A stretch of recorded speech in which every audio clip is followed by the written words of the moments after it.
ఎవరికి ఇష్టం ఉండదు? సకల సృష్టికి మూల కారణం ఆ తల్లి. ఎన్ని కష్టాలు ఎదురైనా మనం సంకల్పం గొప్పదై ఉండాలి. అందుకే సంకల్పానికి మించిన బలం లేదు.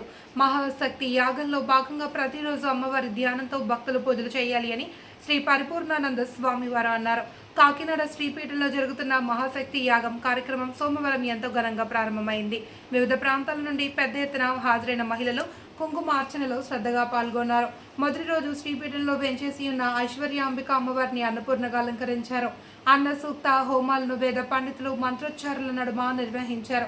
తొలి రోజు సుమారు 15,000 మందికి పైన మహిళా భక్తులు హాజరయ్యి అమ్మవారికి కుంకుమార్చన నిర్వహించారు.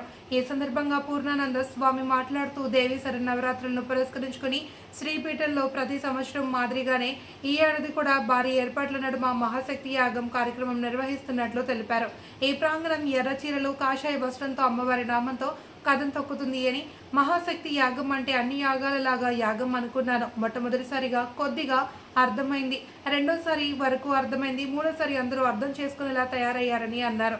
36,000 మంది రిజిస్ట్రేషన్లు చేయించుకున్నా సరే అందరూ పూజా కార్యక్రమంలో పాల్గొనవచ్చు అని తెలిపారు. మహేశ్వర మహాకల్ప మహాతాండవ సాక్షిని మహాకామేశ మహిషి మహాత్రిపుర సుందరి చతుషష్ట్యవతారాధ్యా చతుషష్టి కళామణి మహాచతుషష్టి కోటి యోగిని గణసేవిత బల విద్యా చంద్ర మండల మధ్యగా. మీరు కూర్చున్నప్పుడు శుద్ధ మానస, ఎవరైతే శుద్ధమైన మనసు అంటే ఏంటి? ఎక్కడైతే అమ్మవారు వచ్చి కూర్చునేదానికి ఒక యోగ్యమైన మానసిక స్థితిని మనం ఇచ్చామో అది శుద్ధ మనసు.